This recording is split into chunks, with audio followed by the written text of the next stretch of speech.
Salam pemirsa, jumpa lagi dengan Mata Ketiga. Hari ini Mata Ketiga akan membahas tentang misteri bumi yang tersimpan dalam tengkorak kristal. Dalam sejarah umat manusia yang panjang, ada banyak peradaban kuno dan mulia, di antaranya peradaban Maya yang paling terkenal. Karena peradaban ini tidak hanya menciptakan kalender astronomi yang menakjubkan, namun mereka juga menghilang secara misterius di hutan lebat. Konon peradaban Maya berasal dari planet lain dan terpaksa datang ke bumi untuk menghindari bencana. Penjelajah dan pemahaman suku Maya tentang alam semesta jauh melampaui peradaban modern. Bahkan ada legenda tentang tengkorak kristal, yaitu jika 13 tengkorak kristal ini ditemukan, maka misteri alam semesta dapat terungkap. Mengapa banyak ahli barat percaya pada keaslian tengkorak kristal? Para ahli barat menjelaskannya sebagai berikut. Selama peradaban Maya, mereka semua tinggal di hutan purba. Mereka tidak memiliki kesempatan untuk mendapatkan kristal, namun kristal dan sejenisnya muncul dalam catatan mereka. Dapat dilihat bahwa mereka memiliki kristal semacam ini pada saat itu, dan mereka juga sangat akrab dengan benda-benda kristal tersebut. Di sini dapat terlihat bahwa tengkorak kristal memang pernah dilihat oleh bangsa Maya. Namun sampai sekarang, tengkorak kristal masih menjadi misteri yang tak terungkapkan selama berabad-abad bagi para arkeolog, ilmuwan, penyihir, dan staf museum. Dia menyimpan suatu misteri peradaban prasejarah yang digali terus oleh mereka dalam ribuan tahun ini. Para penjelajah mengharapkan melalui tengkorak kristal ini dapat diperoleh rahasia sejarah yang tersimpan di dalamnya. Ada yang mengatakan rahasia itu berasal dari alien, ada juga yang mengatakan dari bangsa Maya atau orang spiritual tinggi. Apa yang terjadi sesungguhnya pada tengkorak kristal itu? Rahasia apa yang tersimpan di dalamnya? Hari ini Mata Ketiga coba mengutip cerita seorang praktisi Falun Dafa yang diungkapkan dalam website chengxian.com. Praktisi itu dengan kemampuannya menerawang pada dimensi lain, menerawang peristiwa yang terjadi pada masa prasejarah, melihat kejadian di berbagai dimensi dan mengungkapkannya. Praktisi ini mengatakan, karena proses pelurusan hukum alam di dunia yang terus bergerak maju dan dia terus-menerus berasimilasi dengan karakteristik alam semesta sejati, baik sabar, kebijaksanaan dan kemampuan supernormal yang diberikan oleh Falun Dafa juga semakin kuat. Falun Dafa juga menampakkan kebenaran tentang alam semesta pada tingkat yang berbeda alam kultivasinya, termasuk sejarah dan misteri bumi. Dia menulis dan membagikan kepada rekan-rekannya. Sebagai misteri abad ini, tengkorak kristal mempesona para arkeolog, ilmuwan, penyihir, dan staf museum. Berbagai perselisihan pendapat telah berlangsung selama lebih dari 100 tahun. Sampai sekarang, orang-orang masih belum bisa secara akurat memahami alasan dan tujuan sebenarnya dari keberadaan tengkorak kristal tersebut. Banyak orang percaya bahwa tengkorak kristal yang ditemukan ini diukir oleh peradaban Mesoamerika atau Amerika Tengah kuno ribuan atau bahkan puluhan ribu tahun yang lalu. Lalu bagaimana sejarah sebenarnya? Mari kita bersama-sama menyimak pandangan orang spiritual tersebut. Bagaimana dia menafsirkan makna sebenarnya dari keberadaan tengkorak kristal. Kita mulai dengan tengkorak kristal pertama yang ditemukan. Sebelum itu jangan lupa tekan subscribe, like, dan bunyikan loncengnya agar kalian bisa memperoleh pemberitahuan informasi yang baru. Pada tahun 1924, seorang penjelajah dari Inggris, Albert Mitchell Hedges, menemukan sebuah tengkorak kristal di Amerika Tengah. Tengkorak itu panjangnya sekitar 18 cm, lebar dan tinggi masing-masing sekitar 13 cm, beratnya sekitar 5 kg. Ukirannya sangat halus dan bersih, dan bentuk serta strukturnya hampir sama dengan tengkorak manusia. Meskipun tengkorak itu sendiri tidak memiliki kilauan, namun ia dapat memancarkan cahaya yang terang dan tidak berwarna. Tengkorak terkadang mengeluarkan suara tertentu, seperti manusia bernyanyi dengan lembut, diiringi lonceng perak yang manis dan sangat ajaib.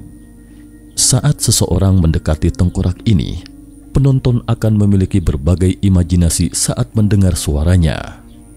Orang yang bermeditasi di depan tengkorak kristal, dalam tubuh mereka akan merasakan berbagai tekanan yang tidak dapat dijelaskan. Dari waktu ke waktu, tengkorak juga sering berubah warna, memiliki efek hipnotis pada banyak penonton. Fenomena supernatural ini membuat tengkorak kristal menjadi misterius dan imajinatif. Namun, apakah fenomena ini nyata? Apa ada fakta kebenaran yang tidak diketahui manusia tentang hal itu? Dalam tingkat spiritual kultivator ini, dia melihat bahwa tengkorak kristal ini tidak berasal dari peradaban manusia sekarang. Produk ini berasal dari peradaban manusia prasejarah, yaitu peradaban sebelum peradaban manusia sekarang. Ia diukir dan dipoles oleh seorang praktisi spiritual di Amerika Tengah pada 70.000 tahun yang lalu. Tengkorak itu seperti flash disk USB tingkat tinggi, menyimpan berbagai informasi tentang aspek masyarakat dan budaya manusia, geografi, masyarakat, agama, dan sains pada zaman itu.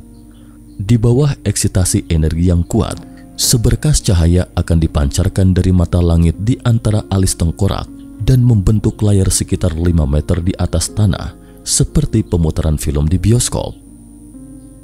Dalam 300 tahun ke depan, akan muncul di masyarakat manusia pancaran gambar yang dipancarkan dari tengkorak kristal dengan teknologi canggih.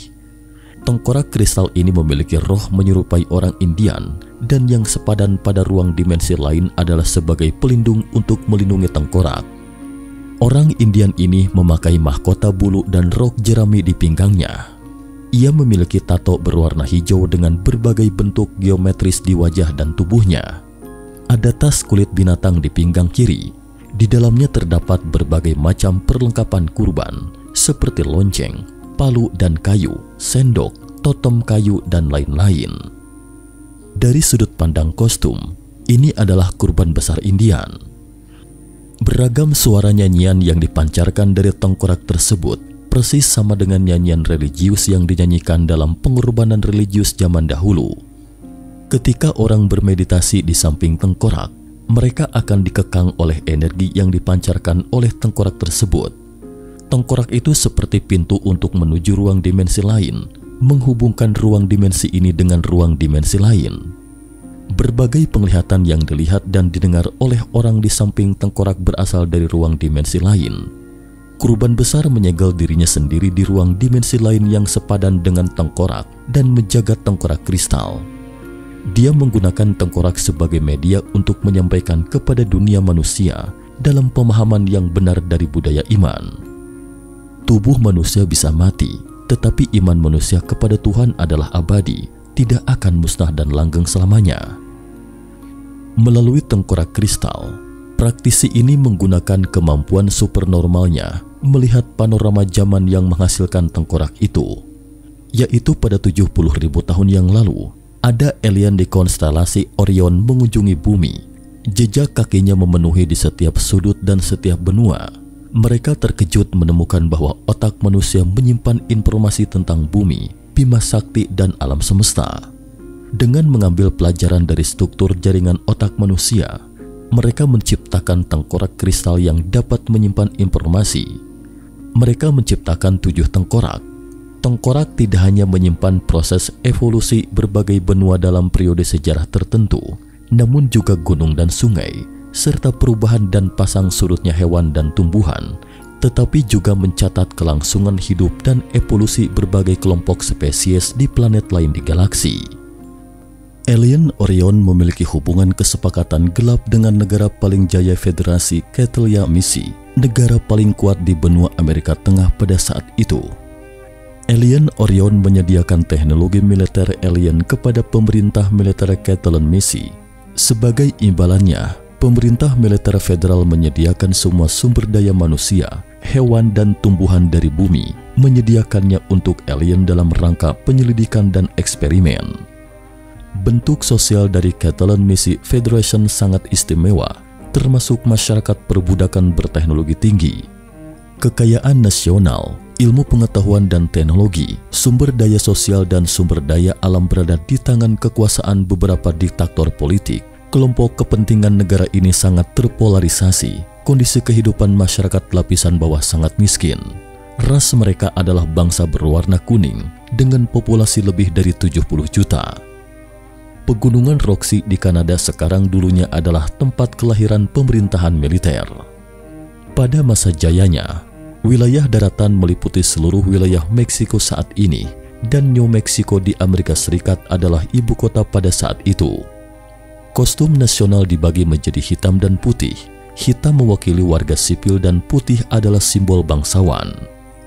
Dengan bantuan teknologi ekstraterestrial atau iptek alien, tingkat teknologi Catalan misi memimpin dunia dan teknologi ekstraterestrial canggih diwujudkan dalam semua aspek masyarakat.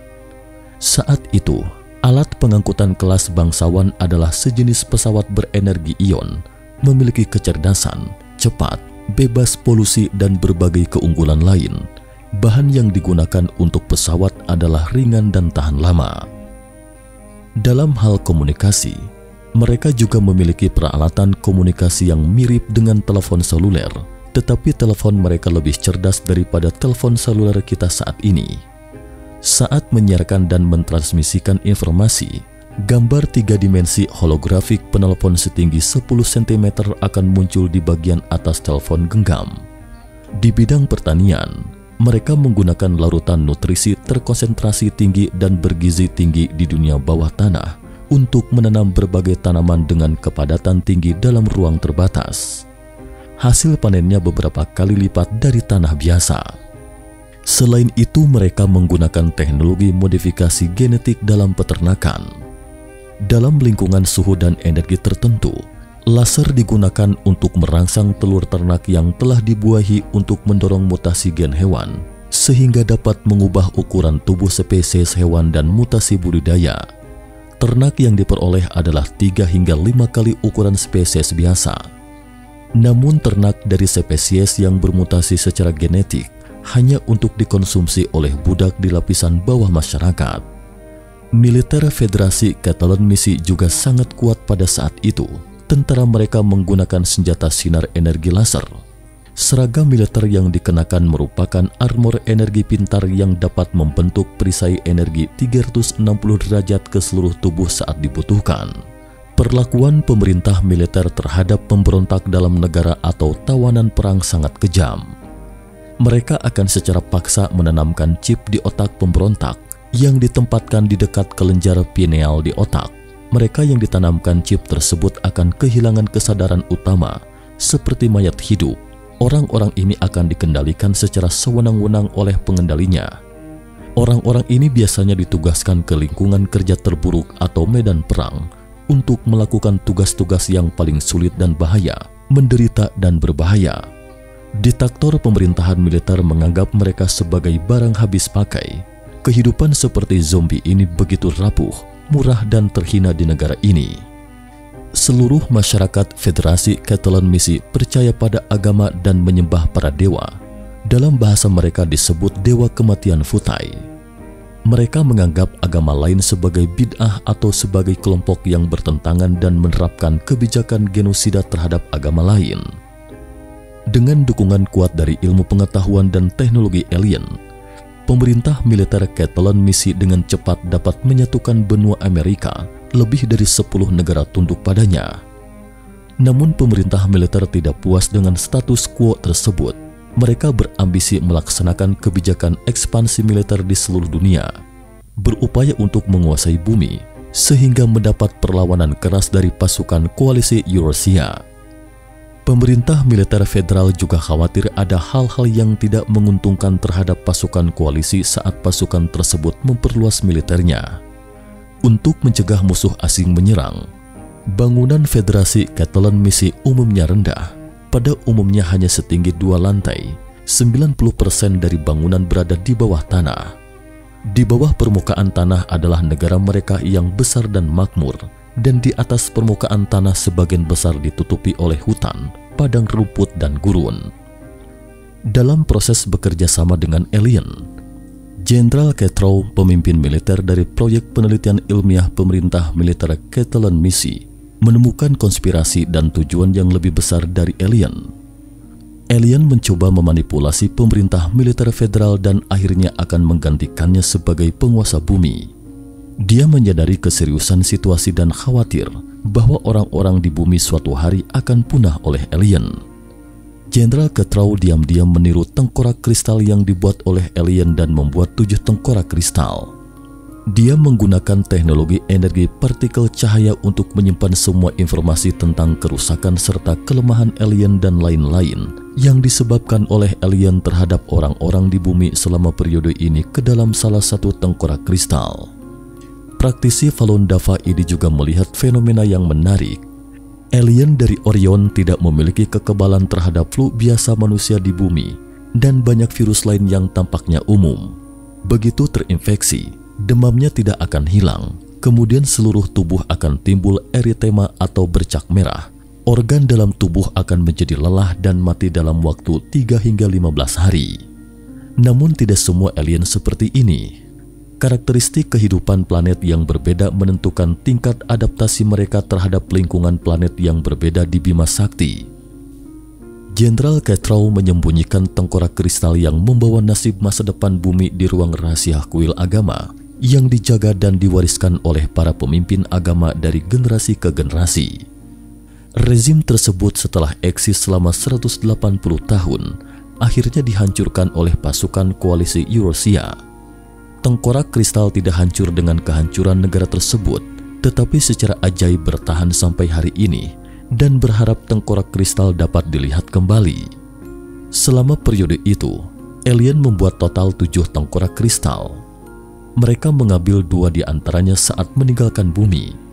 5 lainnya sengaja ditinggalkan kepada manusia di bumi untuk menunjukkan semua peradaban alien dan sistem budaya mereka, termasuk pemahaman terhadap kehidupan, alam semesta dan materi, serta kondisi keberadaan mereka dan teknologi alien. Setelah jatuhnya pemerintah militer federal, beberapa tengkorak kristal dibawa kembali ke negaranya masing-masing oleh negara-negara pemenang sebagai karya seni yang berharga. Beberapa dikumpulkan secara pribadi oleh pedagang kaya, yang lain hancur oleh bencana alam. Beberapa tengkorak kristal dikubur bersama pemilik tengkorak kristal oleh pewarisnya. Di Museum Inggris masih ada sebuah tengkorak kristal. Sejak dipamerkan ke publik pada tahun 1898, para arkeolog dari seluruh dunia telah datang untuk memverifikasinya. Para ahli berspekulasi bahwa tengkorak ini adalah mahakarya Avicii Amerika Latin pada masa penjajahan. Jadi benarkah kebenarannya seperti ini? Di alam kultivasi praktisi ini, dia melihat pada 30.000 tahun yang lalu, di pegunungan yang dalam di Adnes, Amerika Tengah, ada sekelompok praktisi agama independen. Di antara mereka salah satunya jauh dari keramaian dan berkultivasi keras selama ratusan tahun di daerah yang sangat dingin di laut lepas. Dia menghabiskan waktu 13 tahun mengukir dan memoles tengkorak kristal ini murni dengan tangan. Dia memasukkan prinsip-prinsip hukum yang telah dia sadari dalam kultivasi ke tengkorak dengan energi yang kuat, berharap tengkorak itu bisa diwariskan ke generasi mendatang dan memberi inspirasi pencerahan kultivator kepada orang yang mempunyai takdir melihat tengkorak di masa depan. Saat ini, benua Amerika berada di akhir kekuasaan Kekaisaran Maya. Suasana masyarakat bobrok, moralitas umat manusia rusak, mereka percaya pada agama sesat, dan terjadi banyak kekacauan dalam agama. Orang-orang mencemooh dan memaki para penganut ortodoks. Kultivator yang telah berlatih di pegunungan Andes selama ratusan tahun telah melihatnya, namun dia tidak berdaya karena segala sesuatu di dunia ini sudah ada jalur sendiri dan ada ketentuannya. Para kultivator hanya dapat bertindak sesuai dengan fenomena langit. Pada suatu hari, praktisi tersebut berdiskusi dan bertukar pikiran dengan seorang kultivator paruh baya. Ia melihat bahwa kultivator paruh baya akan segera menyelesaikan hidupnya. Dia tidak berhasil kultivasi keluar dari Triloka. Selama beberapa hari, kultivator paruh baya sebelum kematiannya meminta kultivator tingkat tinggi untuk menyegel jiwanya ke dalam tengkorak kristal sebagai senjata ajaib pelindung tengkorak kristal. Ia berharap jiwa dan tengkorak kristalnya akan tinggal di dunia selamanya. Kultivator tingkat tinggi tersebut berkata, "Karena penyebaran keserakahan dan keterikatan manusia di dunia, kemuliaan Tuhan secara bertahap akan meredup, tetapi iman yang lurus dari manusia kepada Tuhan adalah kekal dan abadi. Waktu akan membuktikan di masa depan kemuliaan Tuhan akan bangkit kembali di dunia manusia dan membersihkan semua noda kotoran. Saat itu kita akan bertemu kembali. Senyuman damai muncul di wajah kultivator paruh baya yang berbaring dengan tenang di tempat tidur, kekal selamanya. Jiwa kultivator paruh baya terus menjaga tengkorak kristal ini dan menyampaikan iman Tuhan kepada orang-orang di dunia, mencerahkan sifat keimanan manusia. Di Museum Paris, Prancis juga dipajang tengkorak kristal. Praktisi Falun Dafa ini menggunakan kemampuan supernaturalnya melihat bahwa tengkorak kristal ini diciptakan pada 3000 tahun yang lalu dalam peradaban manusia ini. Saat itu banyak sekali suku Indian di benua Amerika Utara. Mereka menjalankan kehidupan pengembara, berburu, dan memancing mengikuti musim. Sebagian besar masa suku ini hidup dalam kedamaian. Di antara banyak suku, ada suku Indian yang kuat bernama Elang Gunung. Kepala sukunya Elang Hitam suka berperang dan haus darah. Kepala suku Elang Hitam sering memimpin pasukan untuk menggertak suku-suku lemah lainnya, dan dia suka membunuh semua laki-laki dari suku lain yang kalah. Kepala suku Elang Hitam membunuh banyak orang dalam hidupnya, sehingga terjadi kedatangan sejumlah besar roh tak bersalah dan hantu gentayangan untuk menagih utang. Oleh karena itu, suku Elang Gunung tidak hanya secara tidak sengaja terjangkit berbagai penyakit dan mati, tetapi juga sering muncul fenomena spiritual yang mengerikan dalam suku tersebut. Kepala Elang Hitam sangat ketakutan ketika dia tahu alasannya. Dia kemudian mengundang penyihir paling kuat dari suku Elang Gunung selama bertahun-tahun untuk membuat tengkorak kristal ini dan memenjarakan roh-roh yang datang untuk menagih utang dari ruang dimensi lain yang sepadan dengan tengkorak kristal ini. Medan energi yang terbawa oleh tengkorak kristal ini membuat orang merasa sangat pusing dan tidak gembira. Itu karena energi yang dikeluarkan dari dalam mengandung kebencian dari banyak roh. Seiring dengan perkembangan sejarah dan penggantian dinasti, banyak tengkorak kristal yang dibuat pada zaman prasejarah telah berubah. Di antaranya ada tersebar dalam agama, ada yang menjadi koleksi pribadi, ada yang ditenggelamkan ke dalam dasar laut, dan ada yang dikubur di dalam peti mati di bawah tanah. Sejumlah besar tengkorak kristal yang diwariskan ditinggalkan dalam berbagai periode peradaban manusia, namun sebagian besar tidak lebih dari karya seni.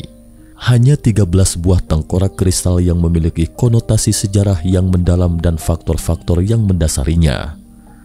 Sebagai fenomena sejarah dan budaya di benua Amerika, misteri yang tidak terpecahkan, tengkorak kristal selalu menjadi topik penelitian utama di bidang akademisi, sains, dan arkeologi, dan telah menjadi kontroversi dan spekulasi.